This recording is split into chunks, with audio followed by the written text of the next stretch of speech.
الحمد لله نحمده ونستعينه ونستغفره ونعوذ بالله من شرور أنفسنا ومن سيئات أعمالنا من يهده الله فلا مضل له ومن يضلل فلا هادي له. قال الله تبارك وتعالى في كتابه المجيد والفرقان الحميد: أعوذ بالله من الشيطان الرجيم. بسم الله الرحمن الرحيم. وما أرسلناك إلا رحمة للعالمين. وقال النبي صلى الله عليه وسلم في رواية علي رضي الله تعالى عنه: قلت يا رسول الله إن نزل بنا أمر فليس فيه بيان أمر ولا نهي ماذا تأمرنا؟ قال: تشاورون العابدين والفقهاء. صدق الله العظيم وبلغنا رسوله النبي الأمي الكريم، ونحن على ذلك لمن الشاهدين والشاكرين، والحمد لله رب العالمین. معزز سامعین، مسلک اہل سنت والجماعت احناف دیوبند سے تعلق رکھنے والے غیرت مند غیور مسلمان بھائیوں، میں نے آپ حضرات کی خدمت میں قرآن کریم سے ایک آیت اور معجم الاوسط للطبرانی سے ایک حدیث پاک کو پڑھا ہے. دعا فرمائیں اللہ پاک مجھے اس آیت اور اس حدیث پاک کی روشنی میں مسلک اہل سنت والجماعت کی وکالت کرنے کی توفیق عطا فرمائے. آمین. کانفرنس کا عنوان سیرت پیغمبر صلی اللہ علیہ وآلہ وسلم ہے. حضور پاک علیہ الصلوۃ والسلام کی سیرت سے ہمیں کیا سبق ملتا ہے. میں نے اس عنوان کو بیان کرنے کے لیے آیت مبارکہ پڑھی ہے. ذرا توجہ رکھنا. میں بنیادی طور پر ایک بات آپ کی خدمت میں عرض کرتا ہوں. حضور پاک علیہ الصلوۃ والسلام کو خراج عقیدت پیش کرنا، نبی علیہ الصلوۃ والسلام کی خدمت عالیہ میں حضور پاک علیہ الصلوۃ والسلام کو گلہائے عقیدت، حضور پاک علیہ السلام کی خدمت میں اپنے جذبات کے الفاظ کو رکھنا، یہ نبی علیہ السلام کی شان کو نہیں بڑھاتا. حضور پاک علیہ الصلوۃ والسلام کی شان کسی کے کہنے سے بلند نہیں ہوتی اور کسی کے غلط کہنے سے کم نہیں ہوتی. آپ علیہ الصلوۃ والسلام کی شان سمجھنی ہونا تو حضور پاک کا نام ہے مصطفیٰ. اس سے سمجھ آتا ہے کہ مصطفیٰ کسے کہتے ہیں. اصطفیٰ، مصطفیٰ، اس کا معنی ہوتا ہے بہت سے افراد میں کسی ایک کو چن لینا، جسے کہتے ہیں سلیکٹڈ، منتخب شدہ. اللہ رب العزت نے پوری کائنات کے انبیاء میں سے حضور پاک علیہ السلام کو خاتم الانبیاء چنا ہے. تو ان کی شان نہ ہمارے کہنے سے، صحیح کہنے سے بڑھتی نہیں ہے، غلط کہنے سے کم نہیں ہوتی. حضور پاک علیہ الصلوۃ والسلام کی تعریف پھر ہم کیوں کرتے ہیں؟ اس کی دو وجہ ہیں. ایک وجہ محب اپنے محبوب سے تعلق بتاتا ہے کہ مجھے میرے پیغمبر سے اتنا تعلق ہے، اور دوسری وجہ ہم اپنی آخرت کے سنوارنے کے لیے، اپنے اعمال کے قبول ہونے کے لیے حضور پاک علیہ الصلوۃ والسلام کا تذکرہ کرتے ہیں. توجہ رکھنا، توجہ میری طرف، آپ کی توجہ ادھر ادھر نہ جائے، توجہ آپ نے میری طرف دیکھنے. حضور پاک علیہ الصلوۃ والسلام کی سیرت طیبہ کو بیان کر کے ہم اپنے اعمال، اپنی عبادات سنوارنے کے اوپر مہر قبولیت لگاتے ہیں. مثلا میں اس کو ایک اور مثال سے سمجھاؤں. شہید وہ ہے جس کا پہلا قطرہ زمین پہ گرے اللہ اس کے گناہوں کو معاف فرما دیتے ہیں. یہ شہید جب گناہ معاف کروا چکا ہے، ہم اس کا جنازہ پڑھتے ہیں یا نہیں پڑھتے؟ بولیے. سر ہلاتے ہو. میں نے تو چادر بھی اتار دی ہے، مجھے سردی نہیں لگ رہی. آپ پھر چادروں میں یوں، آپ مجھے جواب دیجئے، شہید کا جنازہ ہم پڑھتے ہیں یا نہیں پڑھتے؟ سارے نہیں بولتے. پڑھتے ہیں یا نہیں پڑھتے؟ برآمدے والے پڑھتے ہیں یا نہیں پڑھتے؟ جنازے کے اندر تو بخشش مانگی جاتی ہے، معافی مانگی جاتی ہے، گناہوں کو معاف کرانے کی درخواست دی جاتی ہے. تو جب شہید کے گناہ معاف ہو چکے ہیں، اب جنازہ کیوں پڑھتے ہو؟ اس بات کا جواب امام اعظم ابو حنیفہ رحمۃ اللہ علیہ یوں دیتے ہیں. حضرت امام صاحب فرماتے ہیں لوگوں شہید کا جنازہ اس وجہ سے نہیں پڑھا جاتا کہ اس کے گناہ معاف ہوں گے، بلکہ شہید کا جنازہ ہم اس لیے پڑھتے ہیں کہ یہ تو اپنے گناہ معاف کرا کے اللہ کا قریبی بن چکا ہے، اب ہم اس کے لیے دعا کر کے اپنے گناہوں کی معافی کا سبب بنوا لیں۔ سمجھے؟ حضور پاک علیہ السلام کی شان بلند ہو چکی، ہمارے کہنے سے، ہمارے بیان سے حضور پاک علیہ السلام کی شان نہیں بڑھتی، بلکہ آپ علیہ السلام کی شان بیان کر کے ہمارے اعمال اللہ کے ہاں ضرور قبول ہوں گے۔ اس پہ کئی دلیلیں دی جا سکتی ہیں، ایک عقلی دلیل تو محب اور محبوب کی میں پیش کر چکا ہوں، ایک اور بات سمجھنا، حدیث پاک میں ہے، حضور پاک علیہ السلام فرماتے ہیں لوگوں اگر اللہ کے ہاں تمہاری دعا قبول ہو تو تم دعا کے اندر میرے اوپر درود پاک پڑھا کرو۔ حضور علیہ السلام پہ درود و سلام پڑھنا اپنی دعا کو قبول کرانے کے مترادف ہے، تو ہماری دعا میں حضور پر درود و سلام پڑھنے کا معنی اس سے ایک ہی بات سمجھ آتی ہے کہ حضور پاک کے صلاۃ و سلام پڑھنے سے، ہمارے پڑھنے سے حضور کی شان کیا بلند ہوگی، بلکہ حضور کے ذکر کی وجہ سے ہماری دعا ضرور قبول ہوگی۔ یہ سمجھ آیا نا؟ تو اس سے پتہ چلا کہ پیغمبر علیہ السلام کی تعریف اس لیے کی جاتی ہے، اور حضور پاک علیہ السلام کی تعریف میں نظم اور نثر کے اندر بہت کچھ لکھا گیا ہے۔ ایک شاعر نے آپ علیہ السلام کی خدمت میں 4000 اشعار کا تحفہ پیش کیا تھا۔ عربی کے اندر حضور پاک کی تعریف میں اس نے 4000 اشعار لکھے۔ آخری شعر لکھنا مذاق نہیں ہے، دل گردہ اس پہ کام کرتا ہے، عقل اور خون اس پہ لگتا ہے، جگر کا خون دے کر شعر لکھا جاتا ہے۔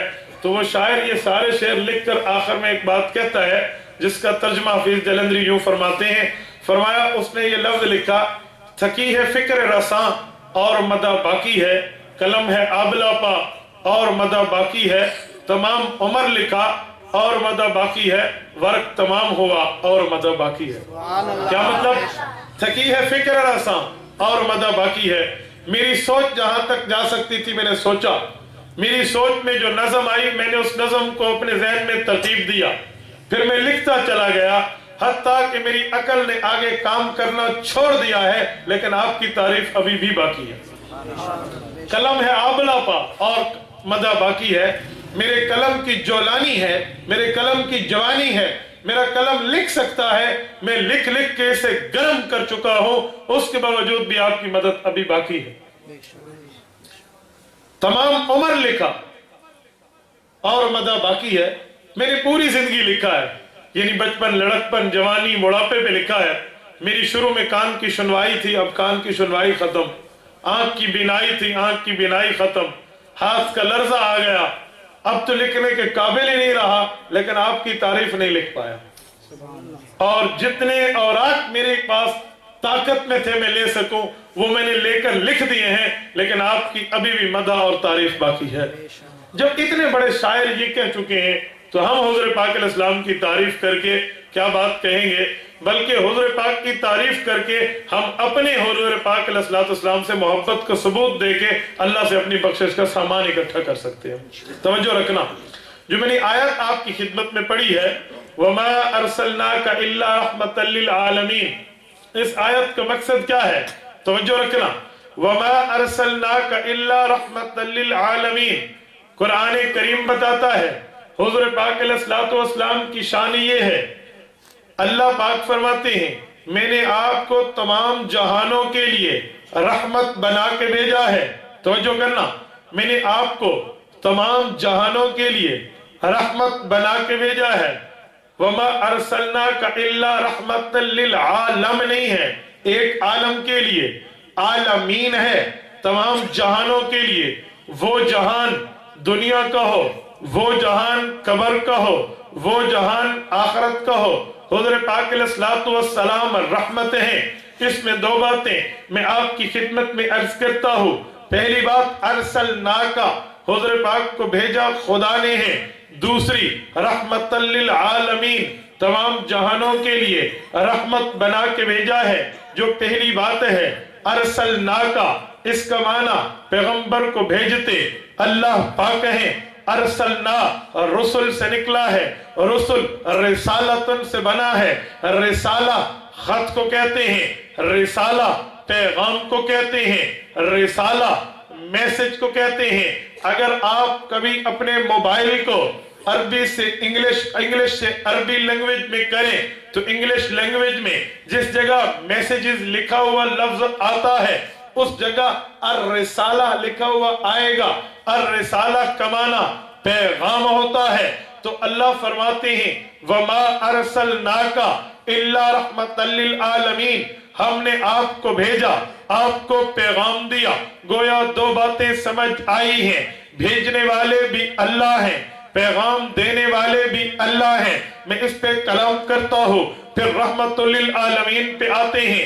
ذرا ذہن کو حاضر رکھنا، ارسلناکا، اللہ نے حضور کو بھیجا ہے، رحمت للعالمین، پیغام دے کر بھیجا ہے۔ اللہ نے بھیجا کیسے ہے، پیغام کیا دیا ہے؟ اب توجہ رکھنا، خدا کا بھیجنا ایسے ہے۔ مستدرک حاکم میں امام ابو حاکم نیشیہ پوری نے حضرت عویمر رضی اللہ تعالی عنہ سے ایک روایت نقل کی ہے۔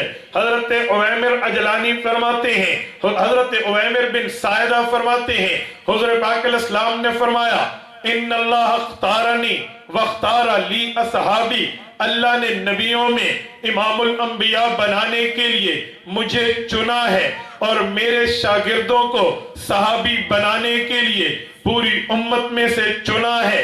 ان اللہ اختارنی، اللہ نے مجھے چنا ہے۔ اس کا مطلب کیا ہے؟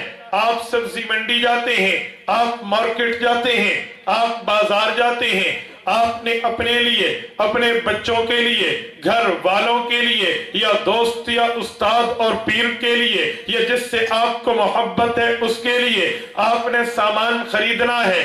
جب آپ بازار میں انٹر ہوں گے، کسی دکان پہ ٹھہریں گے بھی مجھے سوٹ چاہیے، وہ آپ کو کئی قسم کے سوٹ سامنے رکھ دے گا، دکھانا شروع کر دے گا، آپ کے سامنے تھان کا انبار لگا دے گا۔ اب آپ کے سامنے سفید کلر بھی ہے، بلیک کلر بھی ہے، سبز اور نیلا اور پیلا کلر بھی ہے، مختلف رنگ آپ کے سامنے ہیں۔ اب آپ ایک کو دیکھتے ہیں یہ بھی اچھا ہے، دوسرے کو دیکھتے ہیں یہ بھی اچھا ہے، تیسرے کو دیکھتے ہیں یہ بھی اچھا ہے۔ جب آپ اچھے سب کو سمجھتے ہیں، ان اچھوں میں جو ایک اچھا آپ نے سب سے بہتر سمجھا، جو ایک کپڑا آپ نے سب سے اچھا سمجھا اور اسے اپنے لیے آپ نے پسند کیا، اس کی وجہ یہ نہیں ہے کہ باقی کپڑے غلط ہیں، بلکہ اس کی وجہ یہ ہے آپ اپنی ضرورت کو دیکھتے ہیں، آپ اپنے حساب کو دیکھتے ہیں کہ میرے لیے میری ضرورت پورا کرنے کے لیے کون سا کپڑا مناسب ہے، تو ایک کپڑے کو آپ نے اپنے لیے چنا ہے۔ اسی طرح سبزی منڈی میں آپ بہت سے پھلوں کو دیکھتے ہیں، لیکن جس پھل کو اپنے لیے مناسب سمجھتے ہیں، اپنے لیے فائدہ مند سمجھتے ہیں، اسے اٹھا لیتے ہیں۔ میں نے عوامی لفظوں میں آپ کو چننے اور سمجھنے کا معنی دیا ہے، بلا تشبیہ و مثال۔ میں پیغمبر کی مثال کپڑے سے نہیں دے سکتا، لیکن سمجھایا ہے۔ اب آئیے، اللہ رب العزت نے دنیا میں اپنے نمائندے بنانے ہیں۔ ایک نمائندہ حضرت آدم ہے، آخری نمائندے حضور پاک ہیں، یہ تمام نمائندے ہیں۔ انہوں نے جا کے لوگوں کو دعوت دینی ہے، شریعت لے جانی ہے، دین پہ عمل کروانا ہے۔ اب یہ نبی تو بن گئے ہیں، اور نبیوں میں سب سے اچھا نبی، سبیوں میں سب سے بڑا نبی، نبیوں میں امام الانبیاء میں کسے بناؤں؟ پھر اللہ نے دیکھا ہوگا حضرت آدم بھی ہیں، اور سب سے دنیا میں سب سے پہلے انسان بھی ہیں، حضرت نوح، حضرت موسیٰ و عیسیٰ، زکریا و یوسف، دانیال و یعقوب، ابراہیم و اسماعیل پیغمبر موجود ہیں۔ لیکن اللہ پاک نے امام الانبیاء بنانے کے لیے جس پہ ہاتھ رکھا، جس کو چنا، جس پہ انتخاب آیا، وہ حضور پاک علیہ السلام کی ذات ہے۔ اس کی وجہ حضور پاک علیہ السلام نے آخری زمانے میں آنا ہے، آپ علیہ السلام کو اللہ پاک نے وہ صبر دینا ہے جس جگہ کسی نبی کا صبر اتنا کام نہ کر پائے، اللہ نے اس کے لیے حضور پاک کو بنایا ہے۔ ان اللہ اختارنی، اللہ پاک نے مجھے چنا ہے۔ آپ کہیں گے آپ نے لفظ بولا ہے